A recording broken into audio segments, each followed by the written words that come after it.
ראשון הדוברים הוא פרופסור ג'וליאן לו. Dear Julian, I was just telling our distinguished guests about our vision of making Israel a hub for international arbitrations.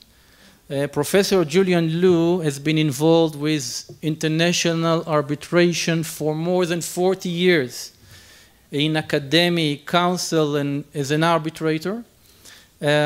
He is a professor of international arbitration and head of the School of International Arbitration at the Queen Mary University of London since its establishment in 1985. Julian became a true friend for the IACA and for me personally. He gives us the feeling that he's really committed for this challenging vision. And I do believe that we couldn't expect a better mentor to help us cross and pass through this journey. But I always say I'm not a 100-meter runner. I'm ready to run a marathon. So I'm honored to invite Professor Julian Liu to tell us about this marathon, to tell us about the challenges we are going to face, and how we can overcome these challenges and succeed in making Israel a center for international arbitrations. Professor Julian Liu, please. Thank you very much. Thank you very much for this invitation to speak. I'm honored and I'm delighted to be here. I have been involved in arbitration for many years, and I've fortunately had the opportunity of speaking at several conferences in this country, and I've also taught in the past at Tel Aviv University, at Bar-Ilan University, and at the Hebrew University. So I'm intricately involved with a love for Israel and the opportunity to come on every occasion. But I start with an apology, which is, and several people ask me whether I would try to speak today in Hebrew. My Hebrew is not up to that, despite the efforts of my Ulpan teacher, but maybe on another occasion in the time to come, I will do so. As Menashe indicated, I've been asked to speak about the question, to give a keynote on whether Israel can become a widely accepted place, or what he called a hub for international arbitration in the Middle East or generally. And it's an interesting question. Let me start with this. What is meant by a keynote? Every time you go to a conference or a meeting somewhere, we're now told there's a keynote speaker. What does that mean? Well, the origin of the keynote was in the United States, where the Democratic Party and the Republican Party, when they had their big convention, they would have somebody giving the keynote whose role was to get people going, get them interested, get them excited, so they were all ready to scream in favor of whoever was ultimately chosen to be the candidate. I'm not going to get you to scream or to sing or anything else, but what I do hope to be able to do is to help with some ideas. I know that there are two round tables later today with the Israeli law specialists. They will deal with the substantive issues of the issues that you are going to face, and in particular about how arbitrations should be conducted. I will focus more generally on what is necessary, in my view, for Israel if it is to be accepted as an international seat for arbitration. And I'll leave it to the later panels to discuss the legal and political practicalities. Let me start in a typical professorial fashion with three very simple questions. Sadly, the answers are not as simple. First, who decides, who will decide to fix Israel as a seat of arbitration? Second, where's it recorded? How do we know that arbitration has been decided to be in Israel? And thirdly, who are the parties? Who is going to come to Israel as a center for arbitration? Those are important factors. Clearly, at present, it will invariably be where at least one of the parties, and probably one of the powerful parties in a contractual situation, will be an Israeli or Israeli-controlled, and they will want to be here. But for a more neutral situation, arbitration without an Israeli party, this will be no doubt discussed in the second panel later, but is more complicated. And that will depend on how Israel develops. And I will just make one comment. The very fact of the Abraham Accords may be a factor to widen the attraction of Israel. But one has to get the ground rules right. Israel is not unknown in international arbitration. It's had one or two high-profile cases, and more importantly, there's been a lot of arbitration in Israel and involving Israeli parties. The International Chamber of Commerce, which the President mentioned a bit earlier, which provides the most reliable statistics of what's going on where, they indicated in the years 2017 to 2021, that 5-year period, there were 65 Israeli parties in an international arbitration. It's a pretty good number. And 14 of those cases were seated in Israel. So it's not that Israel is not recognized. I can tell you from my own personal experience, I have been involved in years gone by as counsel and in more recent times as arbitrator in several cases that have been seated here.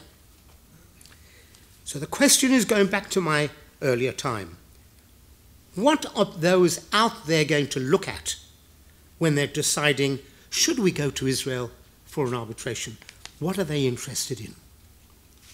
First, and very important, that there is an internationally, can I stress that, internationally accepted arbitration law.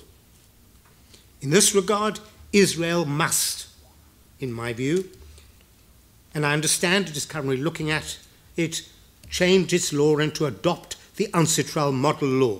There may be some minor changes that are necessary for this jurisdiction, but that law is important. And why is it important? It's now adopted in a total of 118 jurisdictions. What's interesting is that when you're looking at the law of another country, can we submit to something in that jurisdiction? It's nice to know that that law is similar to the law in our own country. So that when an Israeli company is negotiating with a company around the world, should we have an arbitration in Israel, they'll say, well, Israel has adopted the model law, as have we. The principles with this, no doubt there'll be different nuances in the way the courts in one country or the other will interpret it. But when there is a question and an Israeli court is not sure how to interpret the law, they'll be told, do you know that Egypt has the model law, and they've interpreted this point in this way, and Germany has done so, and Nigeria has done so, and Chile has done so. They will look around and say, there's a lot of places to look on how these principles have been developed. Second point, parties will want to know that the courts in Israel are supportive of the arbitration process, and equally its independence. What that means is that the courts will recognize and will enforce and will give effect to the agreement to arbitrate, and they will enforce final awards. And only in rare cases will they look to review what arbitrators have decided and to second-guess things. There are exceptions, such as issues like jurisdiction, and in extreme cases of due process. But this is absolutely fundamental. Never forget, when parties go to arbitration, agree to submit a case to arbitration, they are effectively saying to the otherwise competent court, stay out of this. We have chosen to go to arbitration. We just want your support, not your interference. It's a fine line, and lawyers are good at arguing before courts why the court should get involved. But this is a key, and the parties outside Israel will be looking and saying, how do the courts react? And there are many cases where countries who have looked to develop arbitration centers have failed because the national courts have interfered too much in the process. And it's difficult because the courts have a responsibility. Country by country, they have a clear responsibility to uphold the law in accordance with the law of the country. Third, parties will look to say, do they have a good cohort of lawyers and arbitrators in Israel? This exists. This evening, the numbers of people here are proof that there is interest and there is ability and there is experience without question. So that, I think, is the lesser issue. But let me give a word of caution, if I may. Those who undertake arbitration work, whether as counsel or as arbitrators, ought to have a good understanding of private international law. It is essential. Even where you have a choice of law issue, conflict of laws issues frequently arise within the context of a specific case. And that's what conflict of laws, private international law is all about, helping to regulate and resolve issues between parties from different jurisdictions. Second, these lawyers, arbitrators, and counsel need to have an understanding of comparative law, because this affects the way parties file their submissions, argue their case, present evidence, seek orders, examine witnesses, and the way they conduct themselves within the context of presenting their case and representing their clients. But parties come from different jurisdictions. Their lawyers come from different jurisdictions. They think differently. They have different expectations. And therefore, arbitrators need to understand and try to establish hybrid procedures that facilitate both interests of both sides. This is particularly pertinent, and I just mentioned two aspects. Document production. The Americans and the English love discovery. Mention it to French, Italian, Latin American lawyers, they don't know what discovery is. It doesn't exist. Secondly, cross-examination. Cross-examination is a typical common law system. Examining of witnesses is different. The approach in a cross-examination is different, and therefore arbitrators need to understand where the parties are coming from. So that's a second issue.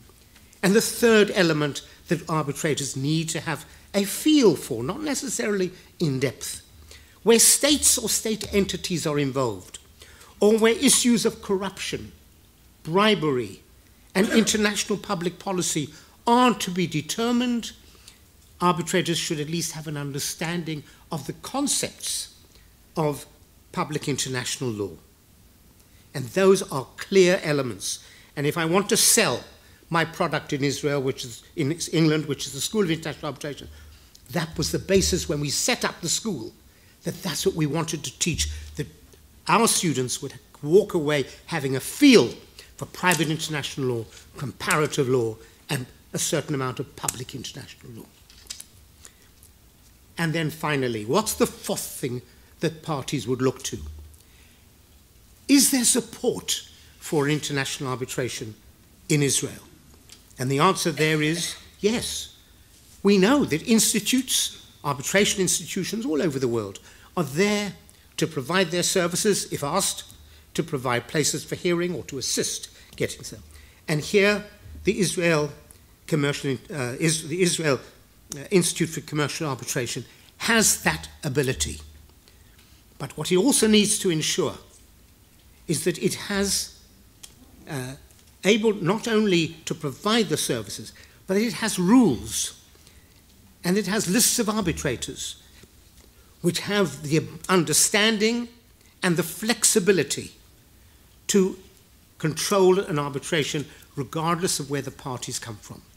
So those 4 elements I suggest to you are keys if Israel is to become a hub. I hope these issues are helpful and food for thought. Thank you very much.